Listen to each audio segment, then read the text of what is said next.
Maxx Crosby, he's going to come in at the end, punch it out. Holmes is sacked by Crosby, his second of the game. That's Crosby. Wow. Mad, just came flying off the edge. Mad Max. Mad Max. Mad Max.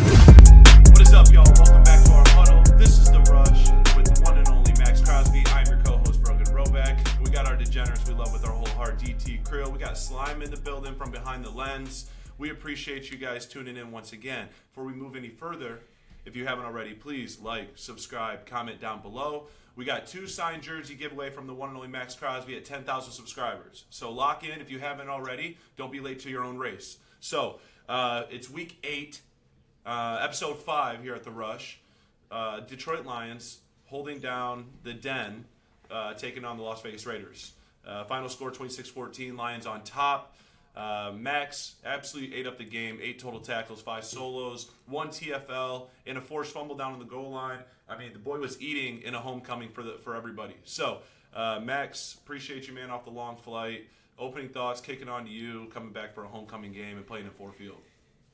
Yeah, first off, I think the entire week, you have a lot of different emotions. I haven't been back to Michigan to play since college, so I truly didn't know what it was going to be like, going back out there. But so many people reached out to me during the week, asking, could I see you after the game? We're coming, blah, blah, blah, blah, blah. And I had so many people there. It was ridiculous. And, to be honest, Slime, and to be honest, it was one of the coolest, experiences I've ever had, playing football. Just sitting in the locker room before the game. I was playing Sing for the Moment, big shout out to Eminem, but that song's a classic, Detroit classic, and I was literally just in my locker, damn near in tears, because it was, surreal, honestly surreal. From the security guards, working at the stadium, to the fans, to everybody, they showed so much love. It was honestly crazy. So just going back home and playing in that type of environment, Monday Night Football, that's something you could dream about. It was literally like a movie. I can't even describe it. So obviously it was tough. We didn't get the win. We didn't play well enough. Simple as that, unfortunately. But I know personally, I was in a whole different space just mentally. Every single game is a different story. And for me, going into this game, I was just at peace. But I had that little extra emotion, that I can't even describe. I was yeah, this is the shit you talk about when you're a kid, going back home, playing in Michigan, everybody in the world watching. I got to see all my people in the crowd, probably 50, 60 plus minimum, were there. And it was legendary, bro. I can't even, I can go on and on about it. But, unfortunately we didn't get the win, but it was a dogfight. We forced 3 turnovers on defense, which was awesome. We didn't play our best, but we've ended up playing 86 snaps on defense, which is ridiculous. But, the guys kept fighting. Regardless of the result, we kept going back out and kept fighting. And, offensively, obviously we got a lot of work to do. And, the guys know it. We've been intentional about, what we need to fix.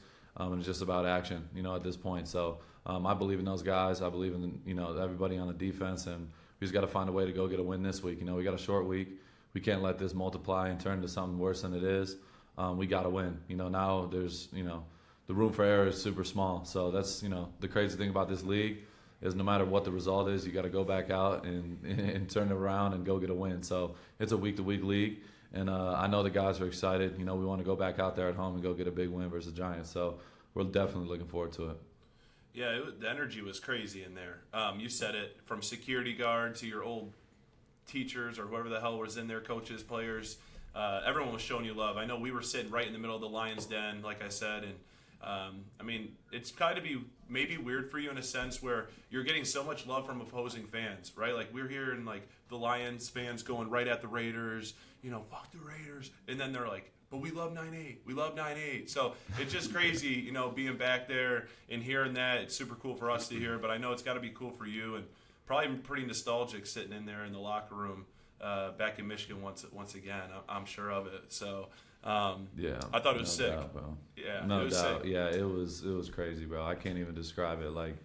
It was literally an outer body experience, and making big plays and doing what I was doing, bro. I was just in my zone, bro. And it was it was insane. Like there was points in the game where legitimately I hear fans in the crowd, Crosby, and we're in the Lions shit. So like it just shows like, you know, Michigan is where it all started for me. So being able to come home and just have that love, like that's something you think about and like dream about. Like you see people go back to their hometowns and, you know, it's just a different level of respect and love. And like those guys, you know, the whole fan base was awesome. And obviously, you know, there's a million rumors going around, you know, during the week and things, and it's impossible not to see it. And, you know, they kind of created it, you know, they created it themselves. But just having that type of love, you know, just the ultimate respect. You know, those guys, you know, over there in Detroit, you know, they love football and they love sports in general, and just what they're building over there is special. You know, I got a ton of respect for Dan Campbell. He was a player underneath Marinelli when he was the head coach in Detroit. So Coach Marinelli, you know, I talked about, you know, Dan Campbell a couple weeks ago with him, and he was like, he's one of us. Like he was a dog. When he was playing tight end, he was a mean motherfucker. Yes. So I got so much respect for him. You know, I got to talk to a lot of the guys, but you know, damn near the whole team came up and, you know, chopped it up with me after the game, and it was a really cool experience. Yeah, I mean, how can you blame people screaming your name, wanting you in a city like that? Because us Midwesterners, we're crazy. We might be missing teeth, and we might fucking talk with a slang like a bunch of hill jacks, which I love. But all in all, they take football serious, right? So I'm sure you feel that coming back home, it's got to be different, right? The West Coast, obviously, the Raiders are different. They travel. They are rowdy. I love everything about it. But coming back to the Midwest, does it feel like, all right, we're playing football? Like, we're smash mouth, we're getting after it. Like, is there a different feeling when you come and playing in the Midwest area with these teams? Yeah, no question. You know, it's you know, it's just grimy. You know, like literally blue collar. You talk about blue collar, you know, like the get your hard hat on. It. But it's you really give me the wrench. Yes. Give me the wrench. No, literally, bro. Like that's the vibe we got, and it was honestly, bro, I couldn't make it up any better. Now, obviously, a win would have been the ultimate, but like just being in that environment and like the love they showed from start to finish, it was crazy, bro. I can't even begin to like start to explain where, you know, how that shit felt, bro. It was phenomenal. Dude, there were so many people that were just talking shit until you hear, we're here for 98. We're not Raiders fans, we're 98 fans. And they're like, oh, yeah, you're fine. We got some fellow subscribers in front of us, the all Lions fans from that exact conversation. That was really funny to see, because you usually do not see. They'll be like, I don't give a fuck who you're here with. You got the Raiders stuff on, right? I swear. People were pulling their phones up in the middle of the game, subscribing. Were they not, D? To the Rush? They did. That's facts. That's facts. Which you guys will be able to see on the vlog. We had a vlog traveling to Detroit with the boys, checking out our brother, Maxx. We have a vlog we'll be dropping later this week, so tune in. A lot of great things coming your guys' way. A few Nate Diaz flex. I actually look like Nate Diaz low-key with this fucking jumpsuit on. I'm ready. Minus the cartilage all over your face. Yeah, exactly. Yeah. Call your eyebrows. Show some respect, Darren. But more importantly, Maxx, how is it? I mean, it's tough for people not to root for you when you're leveling up each week. Like, right? Some people who don't really watch football, they might say, oh, yeah, a sack. If he doesn't get a sack, it's not successful. I read off that stat line.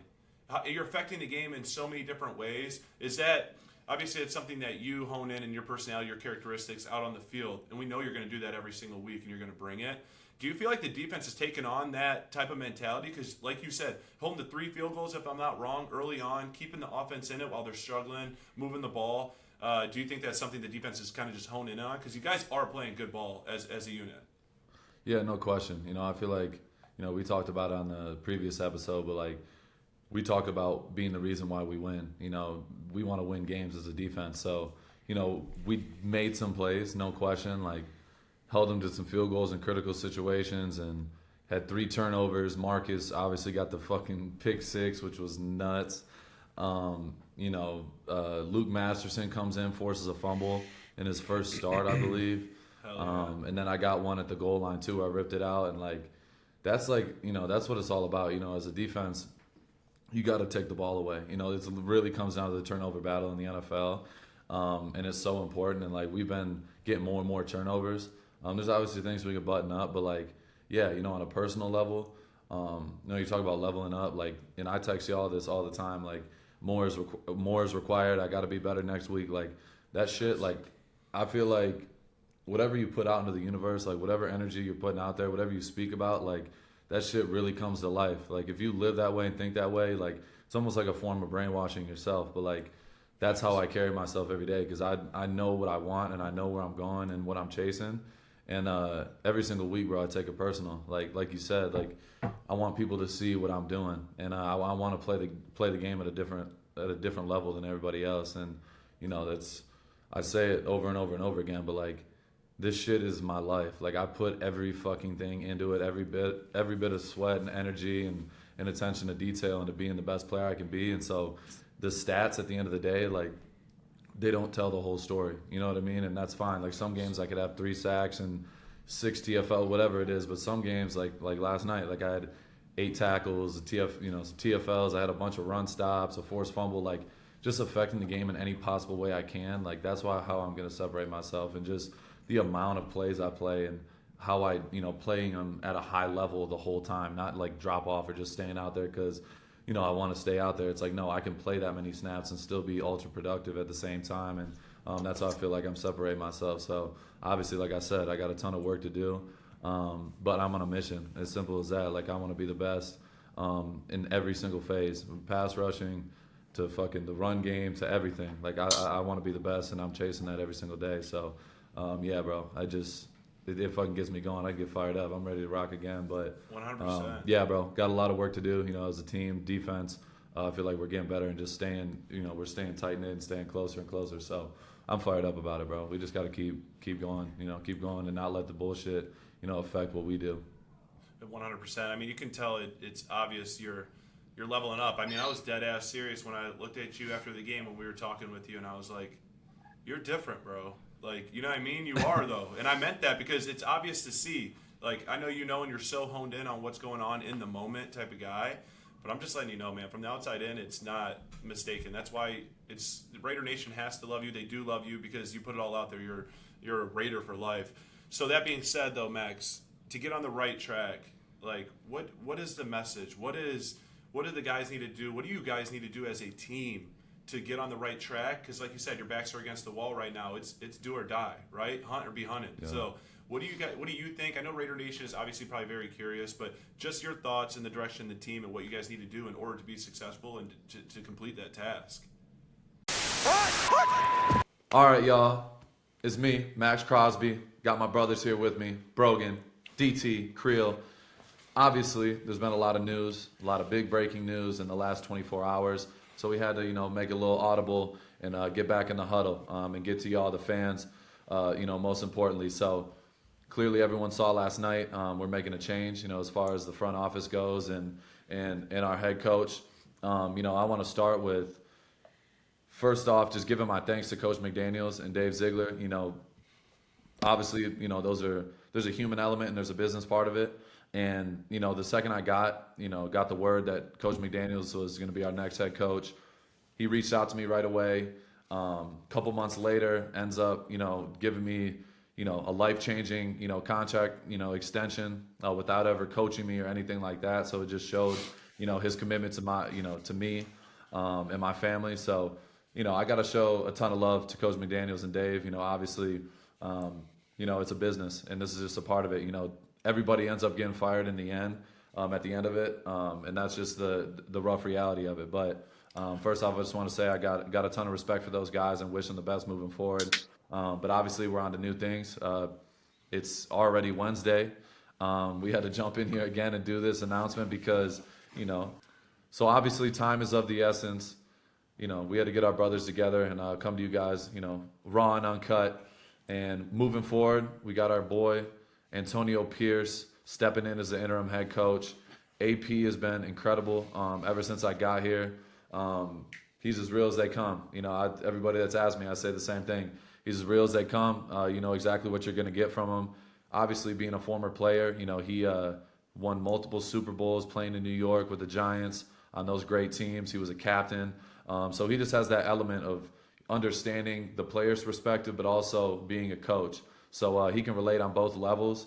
And, his energy is unmatched. He talked about it today, in his introductory press conference. He wants to match my energy.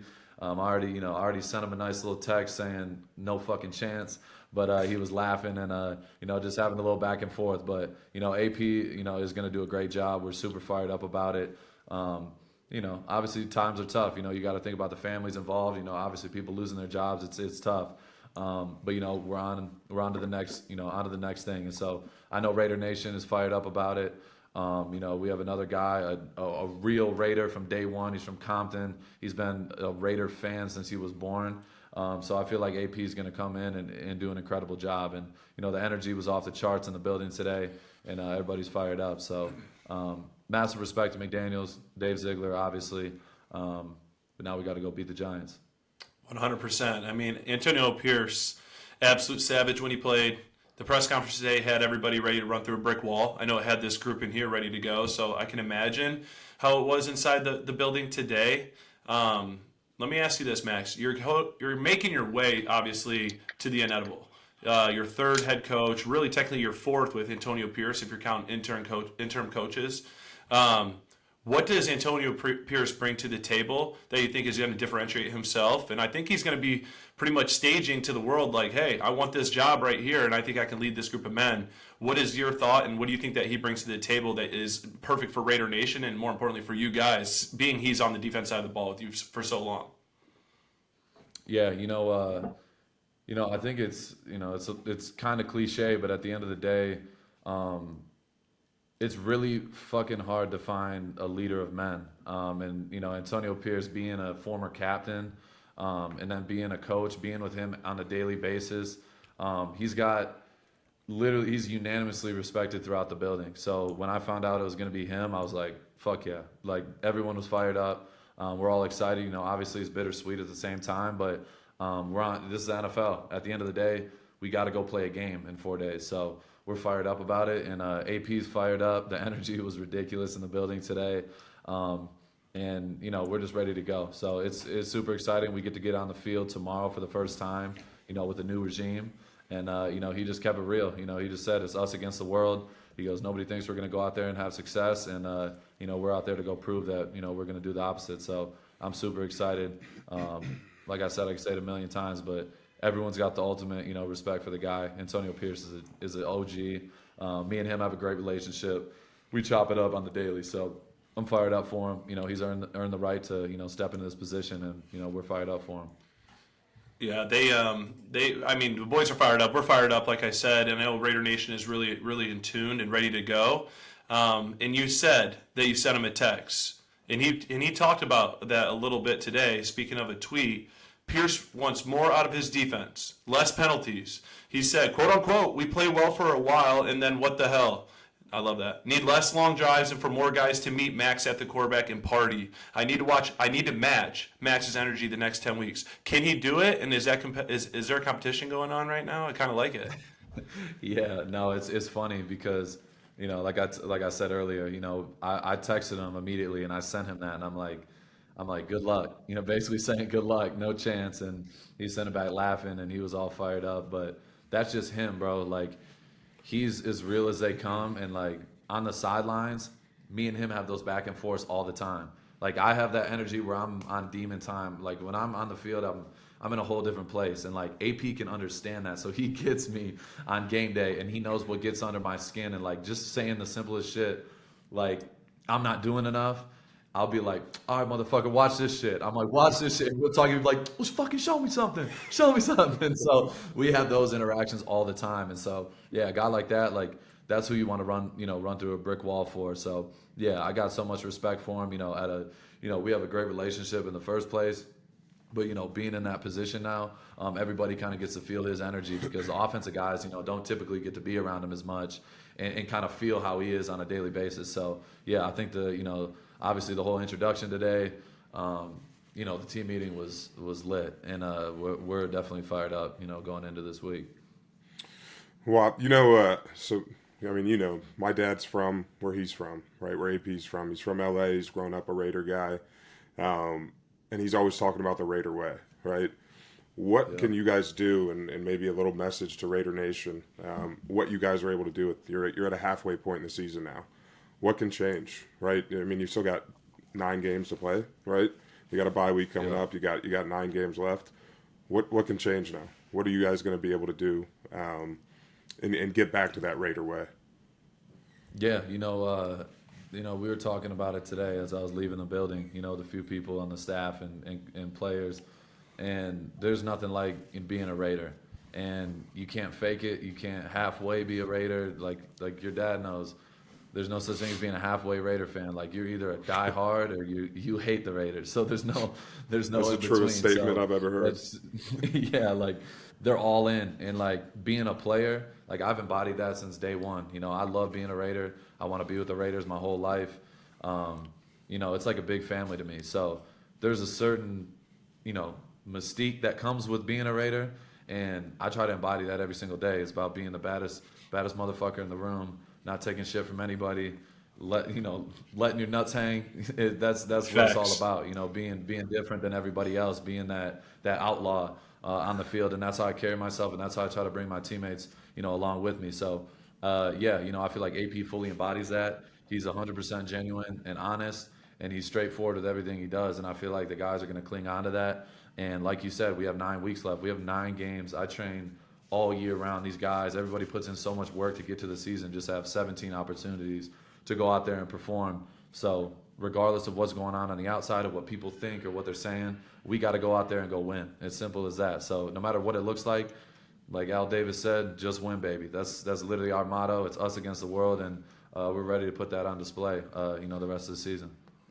I think it's going to be refreshing, honestly. And this is no shade, seriously, no by any means. But moving on from quote unquote the Patriot way, right? I mean, that's what everyone says with McDaniels and even guys from that tree, right? Even though it really might be the Belichick way, it's going to be awesome to see the Raider way finally. You know what I mean? I feel like that's something that will be awesome to see you guys develop, that culture. I'm excited for it. I know we all are. Moving forward, it's going to be a show. We saw the jersey swap last night. You and Aiden, both Michigan boys. Yeah. What was that like? Would you guys have a little conversation on that field? That others, people back home probably curious what you two were chopping it up about. I know there's a lot of respect there. Just curious what that interaction was like for both of you guys and for yourself. Yeah, it was dope. He came up to me and, we chopped it up a little bit, and he, asked me to swap jerseys. And, I've obviously been seeing what he's been doing. He's been getting better and better ever since he got in the league. And, he's one of those guys I have a ton of respect for. He plays the game the right way. He plays his ass off. He's always on the field. And he plays the run and pass at a high level. So, I got the ultimate respect for him. He's a younger guy. And he's gotten a lot better. You just see, his presence out there. He's turning into a really good player. So, yeah, I got ultimate respect for a guy like that. He plays the right way, and I know he's a hard worker from everything I've heard. So, yeah, I got a ton of respect for him. I watch him from afar, no question. And, I definitely wish him the best, bro. But it was dope getting to chop it up with him. Absolutely. Yo, Max. So, speaking of jersey swaps, obviously that comes as a total respect for the opposing guy that you would want to frame it up, vice versa. They would want to frame it up. Last Monday night, there was an instance where CMC went to jersey swap with someone. I believe it was a D lineman. Kind of dapped him up let's swap jerseys. And you saw on camera, CMC was like, no, we're good, right? And then they settled for a picture, hugged someone, settled for a picture, dapped each other up and bounced. Has there ever been an instance where someone said yo, let's jersey swap, and you had to brush them off with the cold shoulder, hey bro, appreciate you, next time? Or has there been an instance along the lines of that? Someone tried to fanboy you, and you're I don't know, man. No. Do they have to earn it? That's a good question too. Do they? Yeah, have to right. earn, Is that the a swap? earn respect? I don't just give this to anyone. You gotta be equal level. Is that an unwritten rule?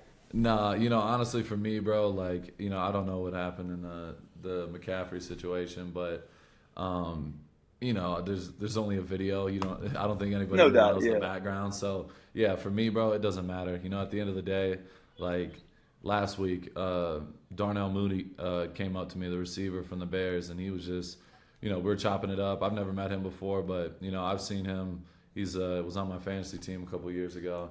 So I've been seeing what he's been doing. He's a good ass player. Shut up, Yeah, fantasy. for sure. But he came up to me and was like, he's like, bro, what do you be doing? I'm like, what are you talking about?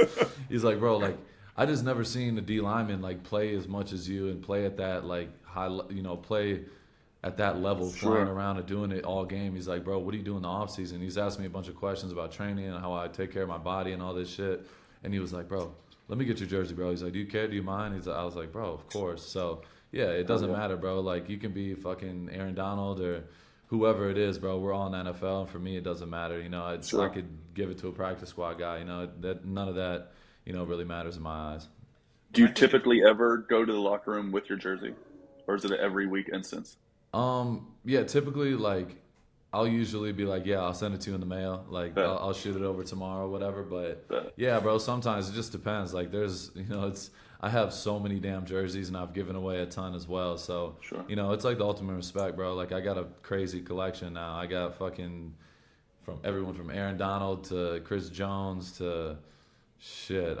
It goes on and on and on. Like, literally all the guys I, definitely look up to, and the guys that, I believe are the best at what they do. Like, I want those guys' jerseys as well, because, for me, it's like, that's my competition, but at the same time, like, you got that ultimate respect for them, and they do as well. So yeah, it's something definitely, like, in a couple of years when I build my own house and have my dream house, I'm gonna have a crazy game room with all those guys up. So it's definitely, something, but it's piling up, bro. I got so many fucking jerseys now, I don't know what to do with them. So I definitely got to get on that. Whenever I hear or think of jersey swap, those dudes that went out and it's like game respects game, and they went out at the club or Vegas or whatever the fuck it was, those two nobodies, and they took their legit shirts off and swapped. We have to get a picture of that up, because that shit is so legendary. It's all I think about. They're just absolutely I don't even know what they are. Probably trash, but I love it. So, hey, let's move on to in big news, honestly, coming in before the game. I know this means a ton to you, Rachel. You guys both. This is both of you guys in one, and in the Eastern family together. You are an organ donor. You're an organ donor, but you're also an EMU donor. So, that being said, I am too an organ donor. Look at my license plate. Or my license. Curveball. Certified good guy. Nonetheless. Yeah, thank you. Thank you, God. So, that being said, you being an organ donor, but also being an EMU donor, like, what does that mean to you, Max? How did this all begin? And, like, what do you think it means for the football program moving forward? Yeah, this is something that's been in the works for years. $1 million donated. Don't forget that. No big sack this week, so we got a big check fucking segment today. Yes. Big check. Give Eastern your big check.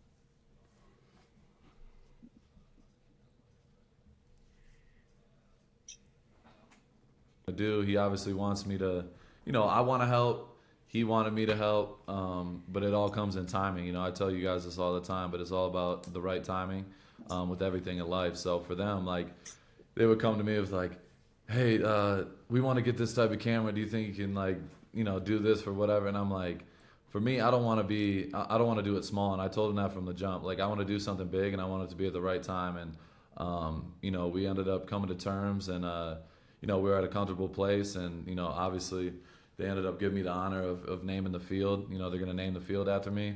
And it's kind of like a full circle moment, because I remember, obviously, you were at Eastern. We were all at Eastern. We always talked about that damn track around the field.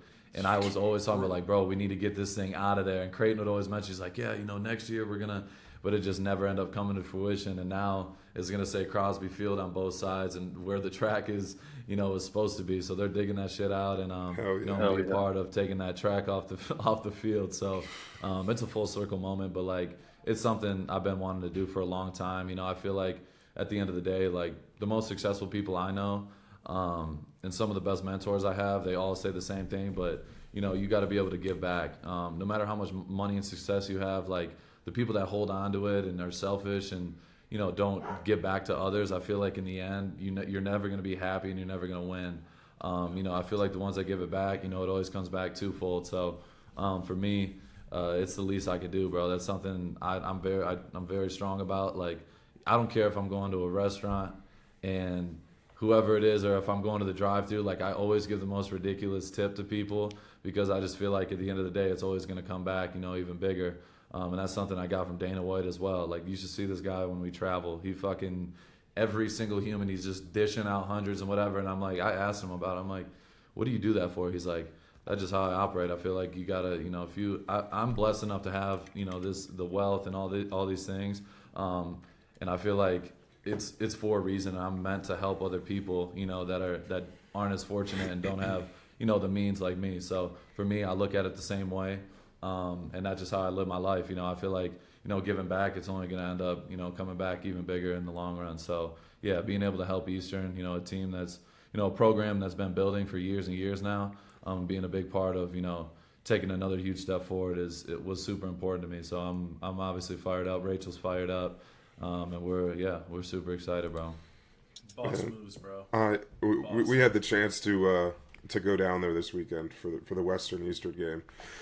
Personally, I haven't got to be up there since we left in 2016. We went to your spring game and things like that, and homecoming to watch you and Brogan. But since they've done the new building, I hadn't seen it yet. And so we did a walkthrough of this place, and holy fuck, that place is nice. It's completely different program. That's a program play right there. You can walk exactly. It's a program play. You can walk into that facility, and it is comparable to, maybe not in the size and the scale, but the quality and the layout and everything that they have. Any big Power 5 school, which is fucking crazy to think of, because we were always, Krill was talking about, he was underneath of the home side. We used to have to go in that locker room because they were renovating our locker room. When really all they did is they fucking underneath the fucking stadium. Yeah. They painted it and put lockers in, right? But this is a fucking crazy facility. And then now we're going to be able to look out and get rid of that fuck ass track that's been riddling our lives for years, the bane of everybody's existence. That's going to be awesome. I can't. Practice is fun. No, horrible. Summer conditioning on it's fun too, right? But real fun. But no, seriously, that's going to be so fucking. It's going to be a completely different stadium. And now the next time, they have everything that they need to be able to start filling that thing, which is what I'm excited to be able to see. Because if there's anybody that do it, it's going to be Creighton. For sure. No doubt, bro. He's been building it from literally the ground up, straight ground zero type shit. But trust me. It's y'all know even better than me. So we told him. We told the recruits that day. I was like, we had us talk to him. Like, trust me, this man had multiple times along the way to be able to pull the plug on everybody standing up here. And I was like, but he didn't. He inherited a shit show. It was. I love everybody that he inherited, but it's completely different than what it is now. Yeah, no question, bro. Bro, super, just boss moves. We're super proud of you. Congratulations, bro, for you and Rach. I mean, that's a huge milestone. Can't wait to see the celebration for it. Should be a fucking celebration. Should shut it down like a parade in the city. It's a parade inside my city, Yes. Exactly. So, not only are you a dog off the field, dog on the field, you're a man of the people. I heard you might get a key to the city of Ypsilanti. I'm not sure. That might be rumors, allegedly. But since I hear that barking for all that dogness coming out, I'd like to go to the dog of the day right fucking now.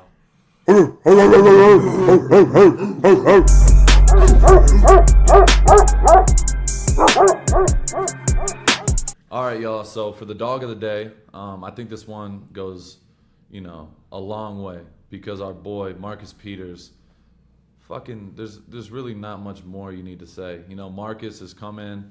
He's an Oakland native. He's a Raider for life. He's been a Raider since he was born. He got a lot of heat last week, for that one missed tackle and against Chicago, and a lot of people, had their opinions. But me and Marcus had a great conversation all week. Marcus was looking forward to get back out there. He had a great week of practice, and just the way he responded this week, that's the ultimate type of respect. You have teammates. When things go the wrong way, in the past I've had teammates who, be like, all right, whatever the fuck, just brush it off. Marcus took the shit personally, like MJ said. And you could just see it out there, man. I think he was one of the highest graded corners in the league this week. He had like an 87 PFF grade. He had a pass breakup, 5 tackles, 3 solo, and then the pick 6 in a critical moment. It was 16-7. He ends up, they were all the way down there about to score, and Marcus fucking breaks on I think a comeback or an out route and took that shit 75 yards to the crib. His 7th career pick 6. Honestly, dude, like in that moment, it was crazy. I'm rushing the passer, and I look to my left, and I see Marcus jump it, and like the stadium went quiet. Like it went silent. Yeah, like you could hear a pin drop. And I've literally, like, honestly, since I've been in the NFL, since I've been on the Raiders, I haven't been a part of like a pick 6 by a corner like that. I don't think one time. That was so like wild. I haven't seen some shit like that. And he picked it. Jared Goff had a good angle on him, low key, and he was carrying it like Dion and shook him and took that bitch to the crib, and I was just running behind him like, fucking go. So yeah, man. Marcus obviously, he's a big fan of the show. He's been asking. He wants to get on. He's already had his little cameo. He's definitely going to be a guest, sometime soon. But Marcus Peters, dude, I got so much respect for the guy. He's been like family to me for years now. Having the same agent, being a real Raider regardless of what team he's on, and being my teammate now. I got the ultimate respect for that guy. The dude is an OG. And he just makes big plays. And so seeing him get that pick 6, that shit was huge. He bounced back in a big way. And I feel like he's gonna carry that momentum for the rest of the season and just keep getting better. So our dog of the day is the homie, Marcus Peters. Not only a dog, but an OG in the game. We talked about this already, OG. But the most return yards from an interception by far, different stratosphere. He's been doing this for a long time, continuing to do it. Yeah, man, he's a legend. It's dope to see him go out there. Like you said, the momentum in there completely shifted from that play. Yes. It was dope. Once again, the defense just leveling up. It's awesome to see that. One last thing to touch on the game so we can move on, throw it in the trash. 24-hour rule. Let's maybe forget it when we came back home on the flight. But Jameis Williams, that little flip pass, little whatever, shovel pass, whatever you want to call it, in motion, why would they leave you unblocked? Did they think they were going to kill you with speed? Because he is a speed demon. And we had to remind them boys quick. Helmet came flying down, smashed him off like Conor McGregor says. I'm bouncing heads off the canvas. You were bouncing heads off the canvas, and then you turned. I love it. You could have been a dog of the day too, because you let everyone in the nation know I'm a fucking dog. I love that. They knew They were it. quick to throw that shit out there. Mike. They were. Can you just talk us through that play, Max? Were you shocked that they let you off the edge? Unblocked. Do you think they were trying to kill you with speed there? Tell us what you thought, what you saw, and what you thought on that. Honestly, that play, like, that's not supposed to be a play a DN makes. You know what I mean? Like, the tight end blocks down. I'm supposed to be reading my key, go down when the tackle goes down, and that's typically what guys would do. And I seen the formation. I knew Sewell wasn't coming, my direction, because every time he would look right at me, I knew he wasn't coming towards me. It was either a draw or a screen, or he was going away. So I looked at him, and he's like trying to look at me all of a sudden. I'm like, oh yeah, he ain't coming to me. So I seen Jameson Williams come at full speed in motion, and so we've seen that play before. They have a lot of speed on that team in general, but he's like a 4.2, 4.3, type guy. So yes. I seen him coming, and I was like, fuck that, I'm taking my shot, and I just took off. And I couldn't believe he held the ball, and I just met him. I think it was like 5 yards in the backfield. Made a big play for us. So, yeah, bro, like that play was lit. I was fucking hype. I was so hype when that shit happened. Nate Hobbs came up to me, let's fucking go.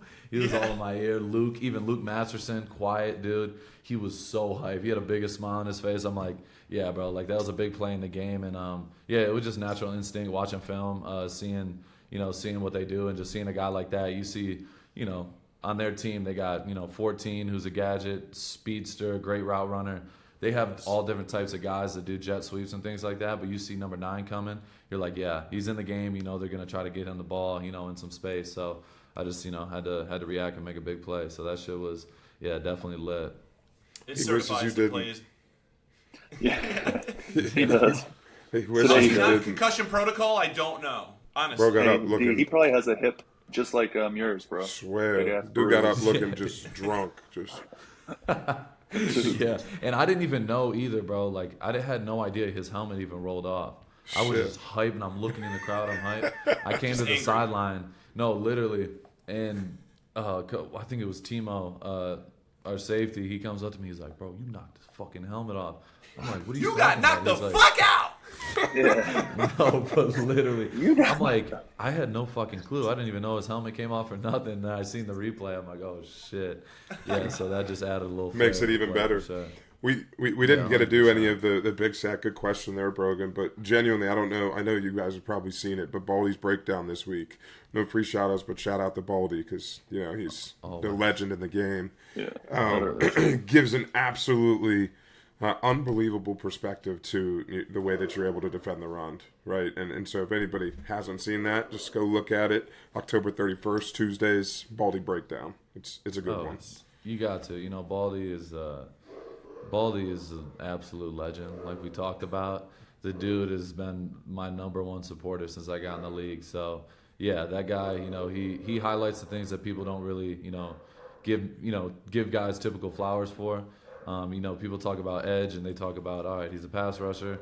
And for me, like we talked about, separating myself, I want to be the best versus the run and pass. And, he definitely highlights, some of the wild shit that went down during the game. So I got so much love for that dude. 100%. That was a minute-long video. I think I watched it like 7 times. It was nice. He did a good job this week. So what we should do is bring in our Rushmen and Rushwomen. Wow, I almost screwed that up. Fan questions of the week. GT, you got anything to put in that mailbox? All right, first one. MJ Greenwoods. What did it feel like donating back to EMU and playing back in Michigan against the Lions? I know you already kind of touched on that, but... Yeah, we kind of touched on that. But, in a shorter, summarized response, like we talked about, Eastern is literally the reason why I got a chance to play D1 football, the only team that believed in me and gave me an offer in general. So me giving back to them, it was a no-brainer. Being able to be a part of the change and the growth of that whole organization, the whole, not just sports in general, but just the entire campus. It means the world. I got so much love for him. I can go on and on and on about it. But yeah, it was the least I could do, and I'm fired up about it. And then, as far as going back to Michigan, like I said, I said 50 to 60. There's probably 100 plus people that I knew there, rocking and in attendance. And it's crazy. I'm coming off the field. This is at halftime. I'm walking through the tunnel. The first person I see, Rob Rubick, our old announcer at Eastern, former Lion. Dude's a legend. I see him. He's like, he just opened his arms, give me the biggest hug, and we chopped it up. He's like, I'm so fucking proud of you, man. And we had an awesome moment. Obviously, we go way back. This is actually insane. But when I was in elementary school, I think it was 4th or 5th grade, he was my sex ed teacher. Ooh, he's a great Swear sex to ed God, teacher. I've known this dude since I was this big, and he ends up Now, commentating boys, my put it freaking on like college. this. Yes, bro. That's how far back me and Rob Rubick go. Dude's an absolute legend, bro. So me and him just seeing him, I'm like, this dude's he's the king, bro. Did you get an A Let in him that take class? a break. Swear to God, bro. I think it was 5th grade. Rob Rubick was in there explaining, everything. And who else? And then I'm going down. Maybe 5 people later, because they had the alumni, they had jerseys on and shit. Jimmy Williams, my first D-line coach at Eastern. No way. Coach Williams is standing there. I go, what Bad the motherfucker. like, what is this? Strong. I'm so fucking proud of you, man. Keep doing your thing. And I'm like, this is nuts, bro. Like, it was like a full, like... It's like a the different shit that we Sam. talk about, like, this shit was a movie. And I was texting y'all before, every time I respond, I'm like, all caps, movie. Yeah. Period. Yes. And, like, the whole weekend, the whole entire just vibe of everything was just insane. And, like, even on top of it, we stayed at Marriott Troy before the game. Yeah. Troy's where I lived the first 3 years of my life. My old house when I was a little kid was right around the corner. So it's like wild. literally the whole fucking time. It was just like, this shit is crazy, bro. And yeah, bro, I can go on and on, but the whole thing, it was just the only way to describe it. It was a fucking movie. 100%. Shout out to Movie Malice in was. the Palace. Malice at the Palace, yes. I knew it was on when we saw that picture. Yes. All right, we got a question from Rushmen, a current Rushman, a consistent Rushman. His name is Tomislav Kristevsky. Tomislav. Did I get that? Hey, I got a little bit of that in me. Yes, he did. I got a little bit of that in me. Come on. A little bit of twang.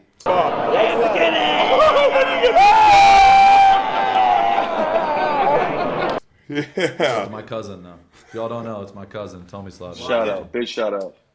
All right, so Tomislav said, how much did seeing all of your people after the game help out with that loss? Honestly, bro, it was exactly what I needed. Obviously, it was a tough loss. The locker room was, it was tough. It was quiet. We had a lot of conversations in there, but there was nothing cooler, bro. I posted some of the pictures, post-game, just of how many people were there waiting in the family section. It was like fucking 30, 40 deep, from family, from friends to former teammates to current, it literally was just everybody. And it was the best, bro. I didn't have enough time to, have a moment with everybody, but just being able to, chop it up with everyone and just seeing all the love and support. There's literally nothing better, bro. I'm out here, I'm living the dream. I'm living exactly what I wanted to do since I was a little kid, bro, and just having all my loved ones there in attendance and supporting regardless of the result. They got to see me go out there in full effect in Detroit. That shit is all time, bro. I'll talk about that, that experience for the rest of my career, because it's definitely, if it's not number one, it's definitely top 3 moments I've had so far in my career. Absolutely. Love it. Great question, Tomislav. Tommy, big shout out to you. Tommy. Vidi, we got you All on. right. Vidi. Last question here by Juan Ocha, 831. If you were to play offense, what position do you think you would excel in? I'm glad I've been waiting for this. I've been waiting for this one. Right tackle. Brogan already knows the Brogan already knows the answer to this, but I'm a tight end in my other life. I feel like tight end would be a position I could thrive at. I truly believe if I were given the opportunity, I can go out there and produce in the run and pass game. I am playing a lot of snaps at the end, and hey, there is, ever since even college, we were at Eastern, we had plays in for me, to go in there, it never happened. We have plays in, we put in plays since, Coach McDaniel's been in, Coach Gruden even, they're there, but, it's just a matter of pulling the trigger. But, I definitely have some practice tape where, I feel like people would be thrown off seeing me go up and get in the rock. But, yeah, bro, I think tight end definitely, just from a, all-around perspective, even in the run game, I know it's different playing on the offensive side, but, I feel like I go out there and, get after a DN's ass in the C gap. Pause. And pause, but get active in the C gap, you feel me? And then, I feel like throw me a couple seam routes, get me involved in the red zone. I feel like just naturally I'll go up there and just run fucking bully time. And that's just, honestly, what I believe. And I feel like if I got to get more and more reps, I feel like I'd be very, very effective at tight end. I like it. I like that. Yeah. Don't be so all right. Nate. I got one more. Read it. Say it with your chest. I'm starting to get upset. Brogan, if you had to filter what I had to filter through, then you would understand. You'd literally be over there stroking out. Sorry for anybody that's had a stroke. Cut it. Oh, Jesus. All right. Last Rushman question of the day. Lito's 88. I don't even know what the other part of its name, so we're just going to go with Lito's 88. Raider Nation fan base, thanks you for showing up every Sunday. No excuses, always ready. We love it. So it's not a question, nice comment. It's a good follow-up to his first one. So thank you, Lito's 88. Lito 88, we appreciate the love, bro. Much love. It only Lito. gets the elevation is weekly. So that's the goal. We do this year round, and this is just the beginning, bro. I'm only get better from here on out, and that's definitely why, I work the way I work, but it's also to put on a show for the fans, and that's what I plan on doing for a long, long time. Amen. We're here Oh yeah, that's all we got for the Rushman this week. Boom. Oh, yeah.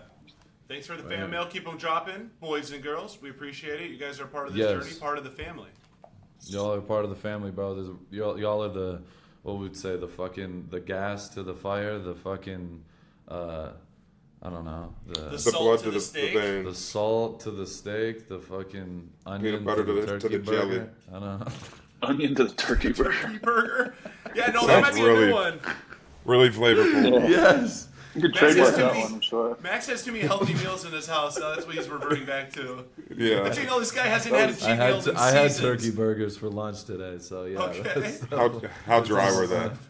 Okay. Oh, it was freshly seasoned. It was course. fucking. It was I'm talking to incredible. fucking- Amelia does my meals. Big shout out to Amelia. You're a legend. Max is white. He's unseasoned, so that makes sense. He's eating turkey. Yeah. The fuck So outta here. Max, let's get a little look ahead here. Let's get a look ahead here to the Giants, right? Week 9. You guys are hosting them back in the Dome, Allegiant Field. I know Raider Nation is fired up. Dome? The Dome? Off the Dome? Okay, inside the spaceship. That's better. The shuttle. There you go. Yeah. Coming in, taking on the shuttle. The 2-6 Giants. Daniel Jones, I believe, is reported to be back and playing. Tyrod, shout out to Tyrod, one of the best teammates I've ever had in my entire life. Great mentor. He held it down for a long time. Now Daniel Jones is inserted back into play. Look ahead. What do you expect to see from them? I know it's going to be a dogfight. You guys are both with your backs against the wall. You guys are both be hunted. Just your thoughts on Giants coming up in this game here for Week 9. Yeah, 100%, bro. They have a great running game. You know, they got Saquon Barkley. That's pretty self-explanatory. One of the best backs in the game. They have a lot of weapons.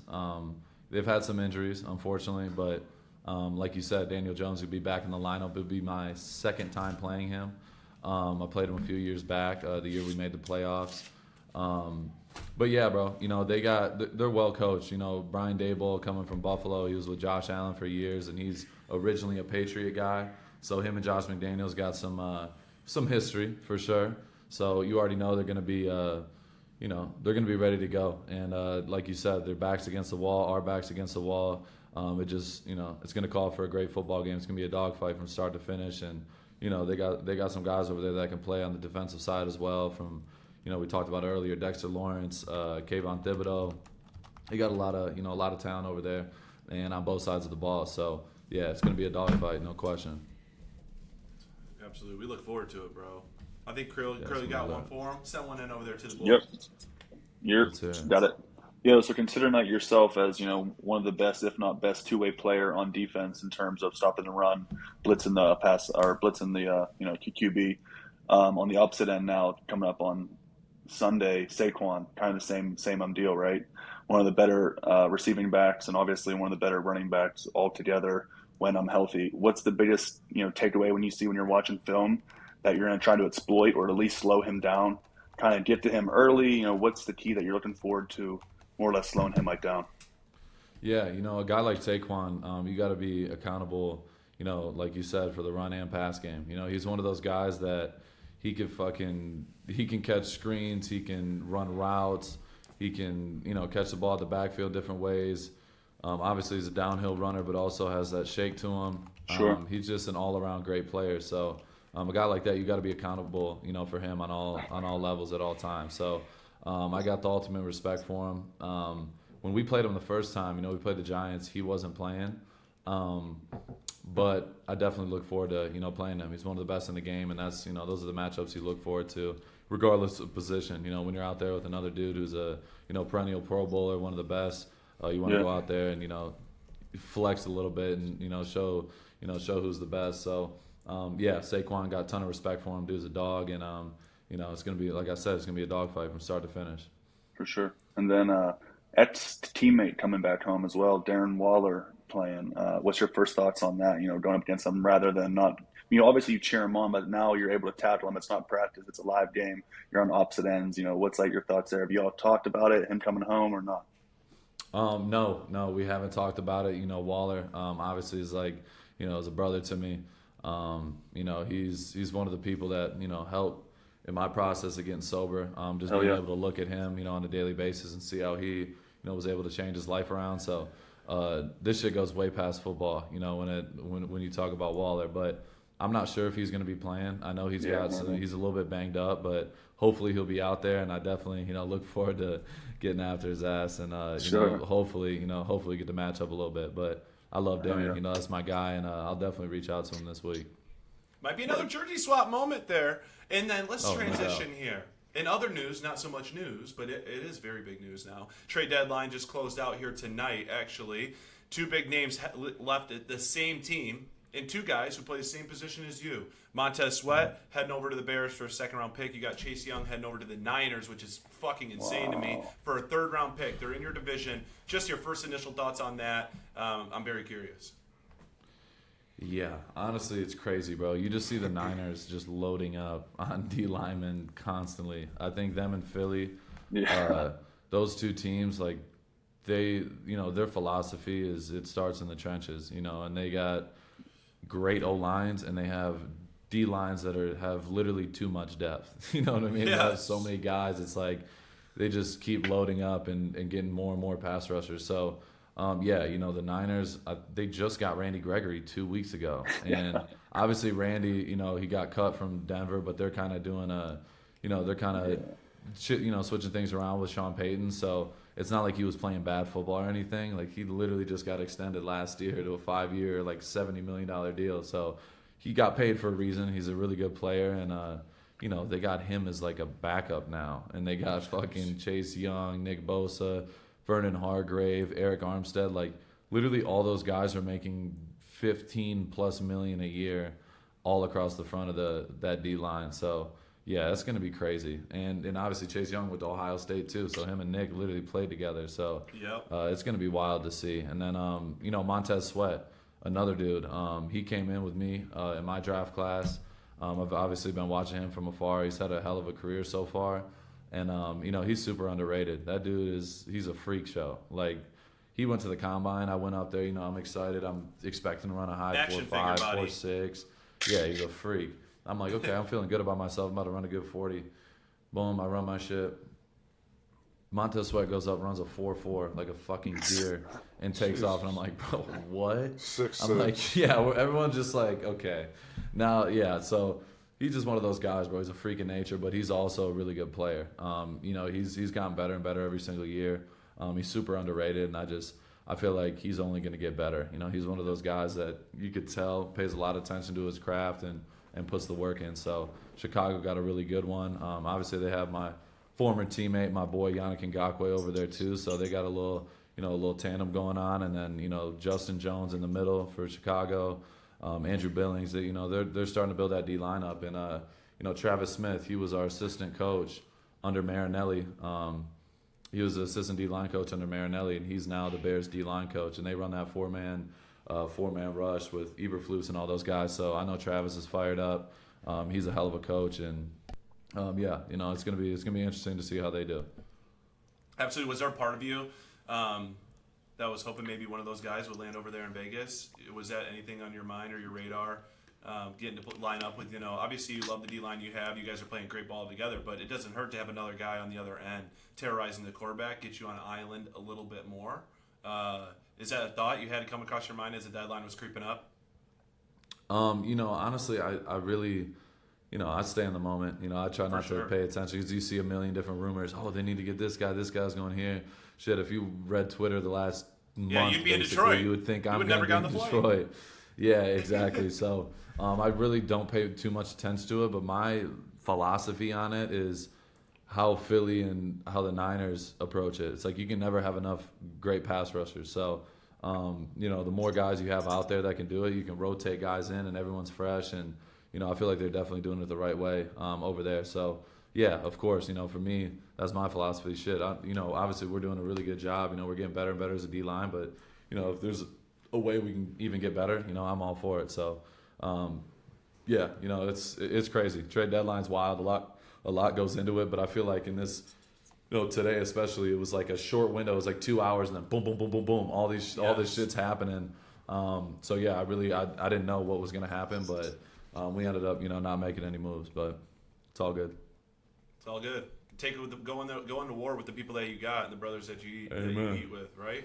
Starve and eat with the ones that you do that with. So.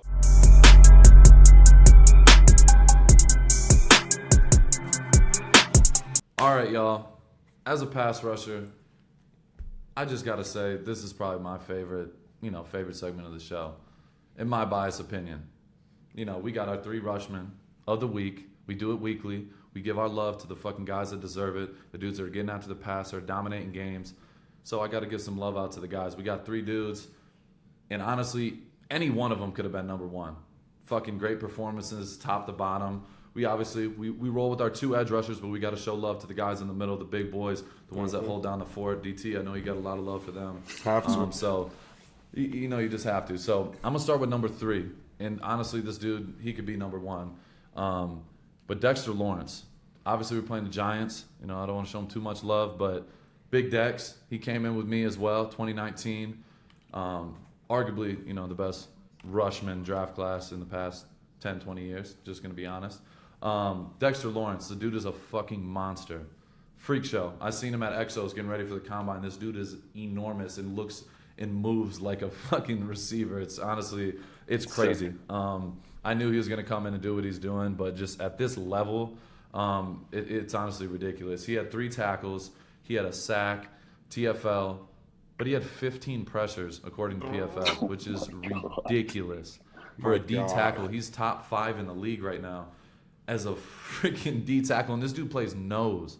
Like, he plays nose, he plays 3-tech. It's unheard of, the things he's doing. Like, Bro, literally what's his unheard size? of. We just checked it, D.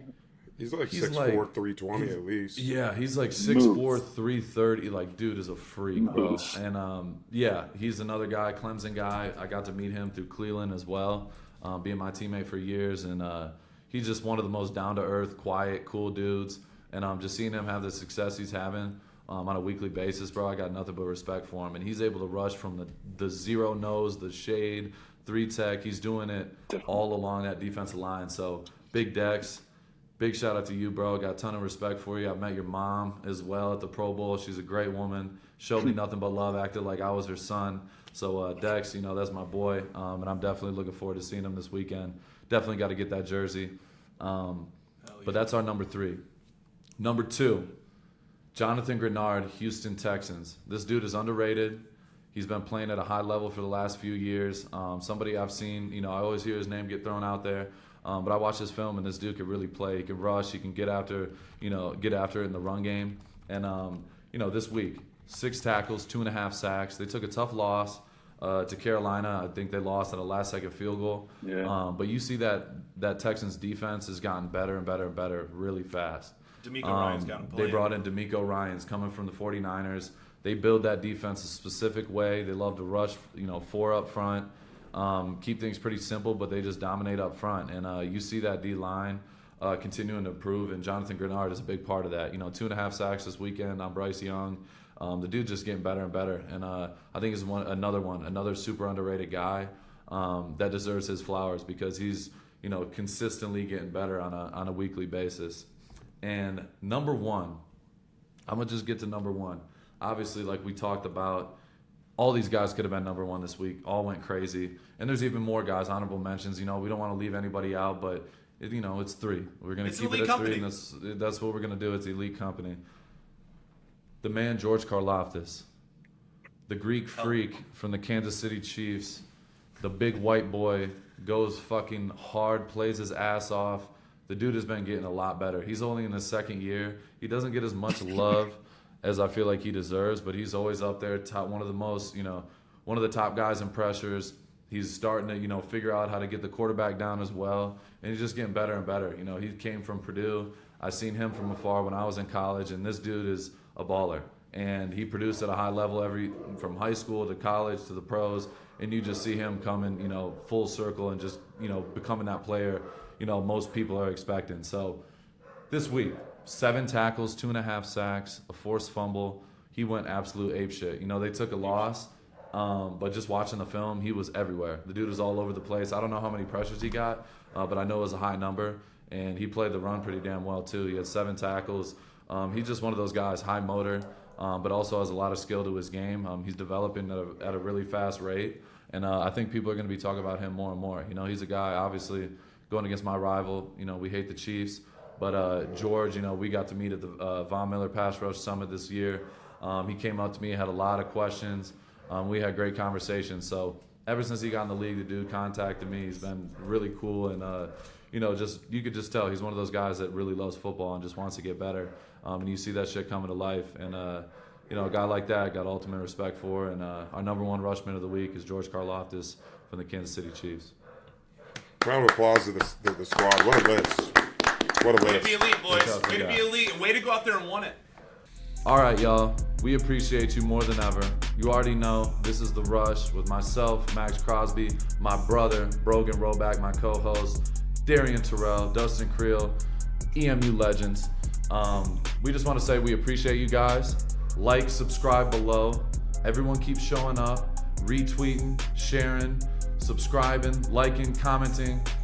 Y'all are the whole reason why this whole engine is rolling the way it's rolling. So we just want to give a big shout out to y'all. Like we said earlier in the show, 10,000 subscribers, giving away 2 signed jerseys, and we cannot wait to get that to y'all. We are almost there. I think we're about 7,000 subscribers right now. So we're on our way. But just to say, we love you guys. We're on Apple Podcasts, we're on Spotify, we're on iHeartRadio, we're on every platform you can imagine. Keep tuning in. It's only going to get better and better. And this week we got the New York Giants. So we're going to be giving you all a rundown next week as well. You already know how we're coming. Tuesday, next episode's coming out. We love y'all. We appreciate you. All the Rushmen out there, this is The Rush. We appreciate you. Peace. Peace. Ball!